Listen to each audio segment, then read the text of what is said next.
నమస్తే, జై Shriram. Welcome to my channel. నేను మీ సుధీష్ రెడ్డి. ముందుగా మన వీడియోకి ఒక లైక్ కొట్టి, అలాగే కొత్తగా ఛానల్ చూసేవాళ్ళు సబ్స్క్రైబ్ చేసుకుని మీకు తోచిన కామెంట్స్ రూపంలో తెలియచేయండి.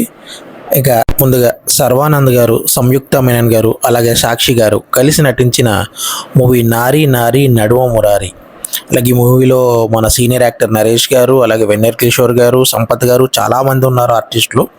సో ఈ మూవీ రివ్యూ గురించి మనం మన స్టైల్లో వీలైనంత వివరంగా, కుదిరినంత క్లుప్తంగా మాట్లాడేసుకుందాం. పదండి.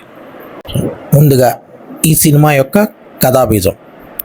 ప్రేమకు పునాది ఏమైనా కావచ్చు, కానీ పెళ్ళికి మాత్రం పునాది నమ్మకం అని, ఆ నమ్మకం ఒకళ్ళతో ఒకళ్ళు నిజాయితీగా ఉండడం వల్లే వస్తుంది అని చెప్పడమే ఈ సినిమా యొక్క కథాబీజం.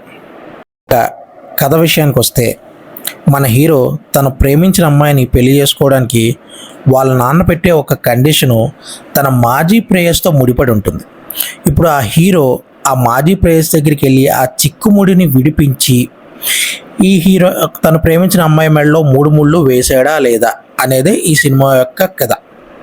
ఇక కథనం విషయానికి వస్తే, ఫస్ట్ ఫ్రేమ్ నుంచి లాస్ట్ ఫ్రేమ్ వరకు మనల్ని నవ్విస్తూ, కథ నుంచి ఇంత కూడా డివేట్ అయ్యకుండా నవ్వులతో పాటే కథని తీసుకెళ్ళిన విధానం అయితే సూపర్గా ఉంది. ఫస్ట్ హాఫ్ ఫుల్ ఎంటర్టైనర్, కానీ ఎక్కడా కథ మిస్ అవ్వదు. ఆ ఫ్లోలో ఆ ఎంటర్టైన్మెంట్తో పాటు కథ నడుస్తూనే ఉంటుంది. ఈవెన్ సెకండ్ హాఫ్ కూడా అలాగే. ఫస్ట్ ఫ్రేమ్ నుంచి లాస్ట్ ఫ్రేమ్ వరకు సూపర్ ట్విస్ట్, ఇంటర్వెల్ ట్విస్ట్తో బ్యాంగ్ చేస్తారు. తర్వాత సెకండ్ హాఫ్ని అలాగే కంటిన్యూ చేస్తాడు. ఎక్కడ ఏ పాయింట్ రివీల్ చేయాలో పర్ఫెక్ట్గా రివీల్ చేస్తాడు. అక్కడ కూడా ఎలాంటి ఎంటర్టైన్మెంట్ మిస్ కాకుండా ఒక ఎక్స్ట్రాడినరీ స్క్రీన్ ప్లే అని చెప్పొచ్చు. ఇక అభినయాల విషయానికి వస్తే, శర్వానంద్ గారు super end to end. Hero మెయిన్కి లీడ్ ఆయనే కాబట్టి ఆయన ఎక్స్ట్రాడినరీగా పర్ఫామ్ చేశారు.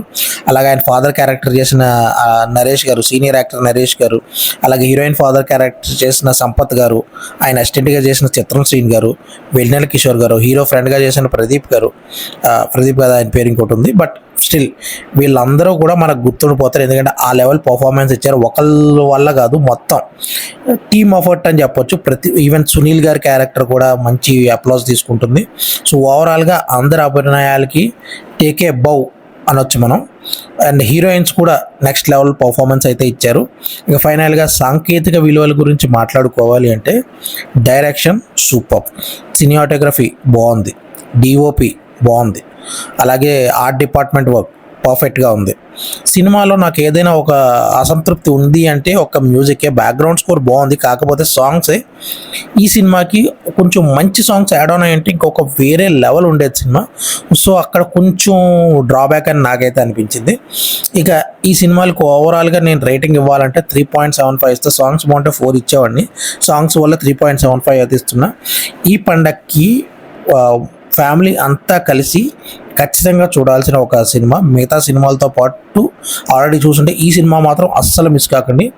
ఫుల్ ఎంటర్టైన్ అవుతారు. అలాగే ఒక చక్కటి ఫ్యామిలీ స్టోరీని, అలాగే చక్కటి ఒక కొత్త కాన్సెప్ట్ ఆఫ్ కథను కూడా మీరు బాగా ఎంజాయ్ చేస్తారు.